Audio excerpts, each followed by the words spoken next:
तो फाइनाली सांग मैंने मुझे कुआडे जीवाई पूरा बाहरी रेडी हो जाइली। तो आसतु देखा बाहरी रेडी हो सारा पर मु माई को नहीं बाहरी पड़ी मार्केट आड़ को कहीं आमको गोटे मार्केट रू गिफ्ट भी नबार था। तो से आम आसी मार्केट रे गिफ्ट दुकान पाखे पहुंची गलु। तो सांग मैंने आज मो माई को सांगर मैरेज थिला। तो से आम आसी जाइलु गिफ्ट नापी आउ माई यही गिफ्ट टाक पसंद कला दुकानी भाई भी जल्दी जल्दी पैकिंग करने लगी गले। तो सांग मैंने एठी आम पैकिंग भी सरी जाइथिला। तो आम गिफ्ट को नहीं बाहरी पड़िलु पुणी घर आड़ को। तो चलतु देखा। तो सांग मैंने मो वीडियो आपण मैंने कोठू कोठू देखुंटे टिके कमेंट रे कहिबे। तो फाइनाली सांग मैंने आम आसी पहुंची जाइथिलु माई को सांग घरे।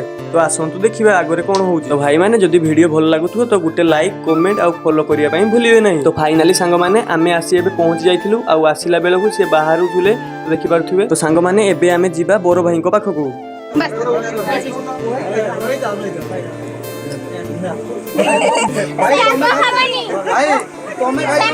तो फाइनाली एठी आसी देखिला बेलकु बाहागर कार्यक्रम भी आरंभ हो जाइथिला। तो आपण माने देखि पारुथिबे। तो सांग माने एमिति रे भी बहुत लेट होई गलानी। तो सेति पई आमे बेसी लेट न करी आसी जाइथिलु खाइबा पई। तो फाइनाली सांग माने आज पई एतिकी पुणी देखा हबो नेक्स्ट वीडियो रे।